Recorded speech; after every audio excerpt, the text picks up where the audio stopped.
Right, a few have asked on the Cyrusher Facebook group how I changed one of these from this. Took this one off and placed that one on there. Now the original one that came is that one, which is fake. There is a valve on there to make it look like you can pressurize it with air, but in fact that does absolutely nothing, which I found out. I think when I brought the bike I can remember chatting about it and then completely forgot all about it. I've had the bike 2.5 years, rode it on that, it's been fine. My last ride 2 days ago I could hear something creaking. Now I thought, is it my back, my knees? But no, it was this that was starting to creak. I think there's a metal spring in there, but somebody suggested there could be a rubber bung, but it was creaking, so I've got a funny feeling there's a spring in there. What I've done, taken that one off. It's very simple to do, nothing difficult. Between 1 and 10, 1 being really simple, 10 being very difficult, it probably came in at a 2. It is that really easy to do. The only little modification you have to do is on the spacer. The original spacers that come off the original one you put back on, which is that there, you literally just have to file them down about 2mm each one, so it's equal each side, which took me really quick. It's only aluminium. I couldn't find my big file, so I had to use something like that. In fact, it was that one I used, and it literally took 2-3 minutes to take just a couple of millimetre off each side. In fact, there's probably only a millimetre each side, and then it just slotted in nice, really easy, simple. To take the old one off, just undo the bolts, knock them out.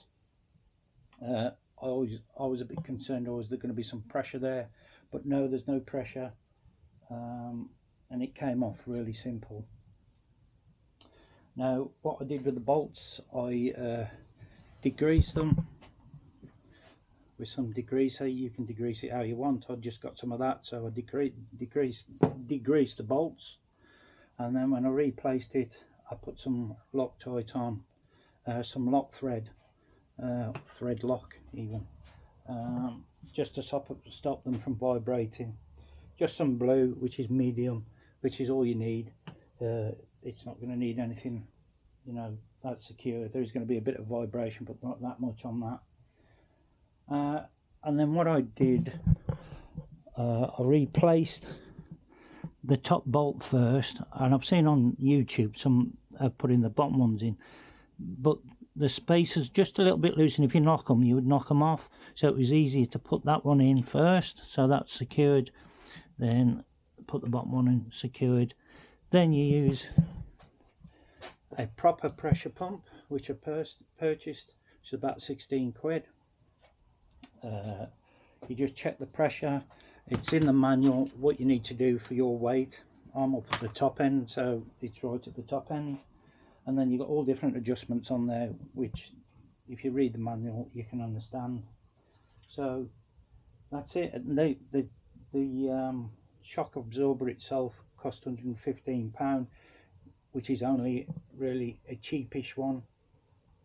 You can pay a lot more, you know, for a more quality version, but everybody's saying that these are sufficient and they work well, so that's the reason why I brought it, and I'm going to try it today. I'm going to take you on the bike with me and we're going to go and try it, and if I can I'll try and get the camera facing down while I'm riding to see if you can see it moving. I don't know if I can do that, but I'll give it a go. So let me get my lid on and let's get out there. Let's do it. Okay, right, I'm out on the road, off the main road, so it's a bit quieter. I don't know if you can hear me, because I don't think the mic's very good on this camera, especially when I'm riding. So I'll give it a little test to get here on the wheel setting, which is it returning up and down. You can have it slow or fast. I had it on slow. You can feel it not coming back so quick. I've got it on the fastest at the moment. definitely feel a difference from the original one.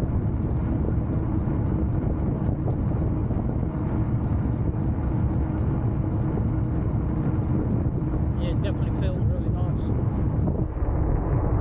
Wish they'd done it a bit sooner now.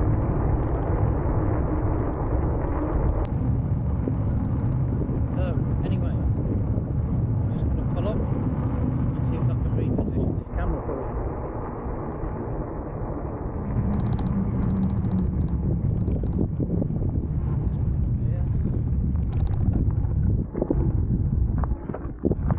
There we go.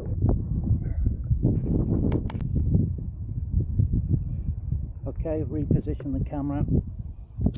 I've got this dial here set on the fastest return. I'm going to put it roughly back to the middle. I've tried it on the slow and the fast, and I prefer it in the middle.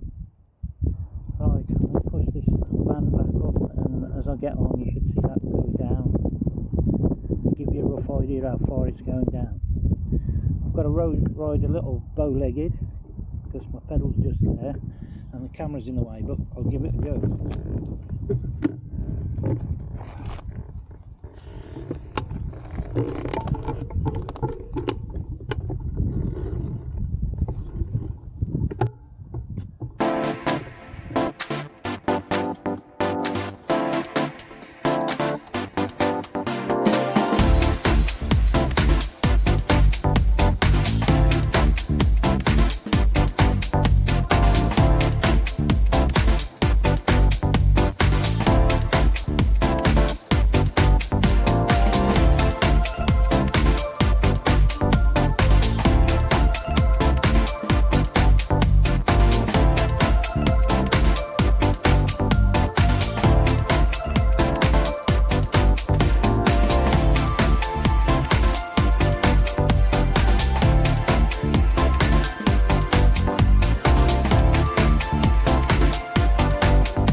The only thing I didn't show you at the start of the video, or the review I should say, was this spacer that you have to take out and you don't use.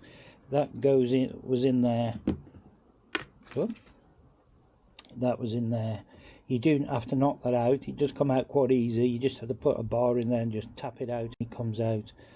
And that spacer goes on the end there, and they're sitting there. Now you have to get a little screwdriver, flat-headed screwdriver, and that's what I use that for. Just got under there and just popped one of those off. I'll just do that. And you see one's come off there, and then you just tap it out and it comes out. You don't have to reuse that.